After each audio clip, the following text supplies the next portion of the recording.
अरे तू यहाँ रहती है? तुम कौन हो? अरे मैं संदीप, तेरे बचपन का प्यार। तुम डिलीवरी बॉय बन गए? हाँ मैं तो। तू यहाँ रहती है? कॉलेज में तो बड़ी बड़ी बातें करते थे, मेरे से शादी कर ले, मैं तेरे को ये बना दूंगा, वो बना दूंगा, ऐसा रखूंगा। अरे वाह, डिलीवरी बॉय। अच्छा हो तुम्हारे साथ भागी नहीं, अगर भाग गई होती तो तुम होते डिलीवरी बॉय और मैं किसी के घर की नौकरानी होती। चल चल, ज्यादा बातें मत सुना। ये ले तेरा पार्सल, 890 रुपए दे। अनपढ़, ऑनलाइन पेमेंट ऑलरेडी हो चुका है। मैं तेरे प्यार के चक्कर में ना अनपढ़ रह गया, वरना मैं भी ना ब्लिंकिट का ओनर होता, समझी क्या?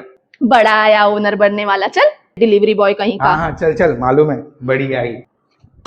दीदी बर्तन घस के हो गए क्या?